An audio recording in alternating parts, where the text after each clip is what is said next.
Jadi kalau tiba-tiba kemarin saya dituduh menunggangi, menggerakkan, membiayai, sama dengan sekarang sebuah gerakan unjuk rasa besar. Saya nggak yakin kalau BIN menganggap saya ini sebagai musuh negara.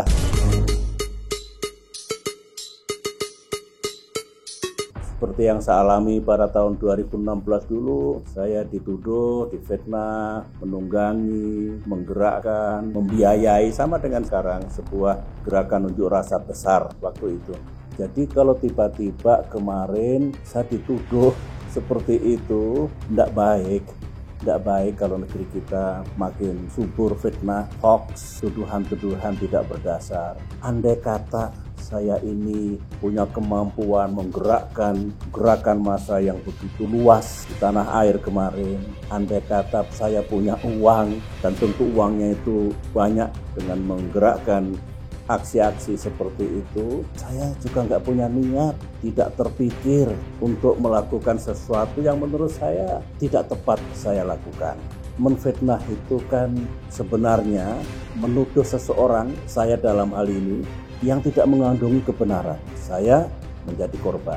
Kemarin elemen masyarakat yang melakukan unjuk rasa di mana-mana, kalau dianggap itu ditunggangi oleh orang seperti saya, digerakkan, dikasih uang, mereka juga terhina, merasa dihina. Waktu almarhumah Ibu Ani masih ada, saya juga sering mengalami seperti ini. Mudah-mudahan negara kita makin baik dan tidak berkembang fitnah atau tuduhan-tuduhan yang tidak berdasar seperti itu.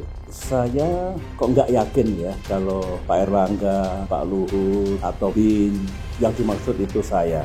Saya nggak yakin kalau BIN menganggap saya ini sebagai musuh negara, saya kira enggak lah ya. Tanyakan kepada beliau-beliau itu, siapa yang dimaksud Thor yang menunggangi, yang menggerakkan dan membiayai itu. Mungkin kalau tidak ada kejelasan, ini enggak baik. Rakyat saling curiga, ya tidak baik sana kemari beritanya. Lebih bagus kalau memang menggerakkan, menunggangi, membiayai itu oleh negara dianggap kejahatan, melanggar hukum, dan hukum harus ditegakkan, lebih baik disebutkan. Kalau tidak nanti dikira negaranya melakukan hoax. Tidak bagus, karena kita harus percaya pada pemerintah kita.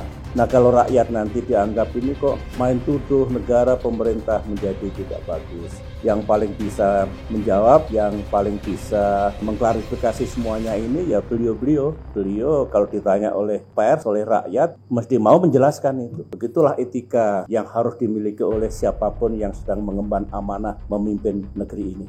Dan ini saya kira penting untuk diketahui oleh rakyat, juga oleh negara dan pemerintah sebetulnya. Fraksi Partai Demokrat dalam sidang paripurna 5 Oktober mengetok palu disahkannya RUU Omnibus Law itu, yang saya pahami sebenarnya Partai Demokrat itu belum setuju, tidak setuju kalau malam hari itu RUU itu diketok, disahkan. Yang saya ikuti ada 2 alasan Partai Demokrat. Yang pertama, diketahui bahwa di sana sini kandungan RUU Cipta Kerja ini masih ada masalah di sana sini, bukan hanya yang ada dalam pasal-pasalnya, mungkin juga tentang desain, konsep dasar, dan intentions dari pemerintah negara ini apa sebenarnya. Apa hanya khusus penciptaan lapangan pekerjaan, investasi, atau yang lebih luas lagi. Jadi perlu waktulah untuk menuntaskan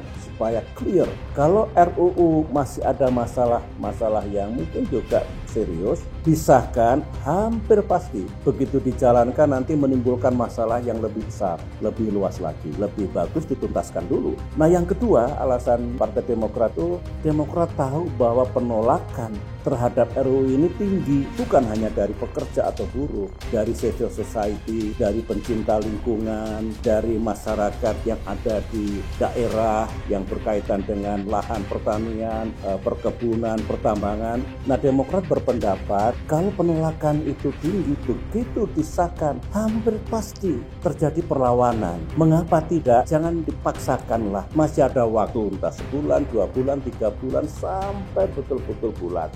Justru yang belum setuju itulah diajak bicara. Insya Allah ada titik temunya. Belum tepat langsung disahkan. Rampungkan dulu, tuntaskan dulu, hilangkan masalah itu, bangun komunikasi yang lebih bagus, dialog yang lebih bagus, terutama dengan pihak-pihak yang belum setuju. Mestinya begitu.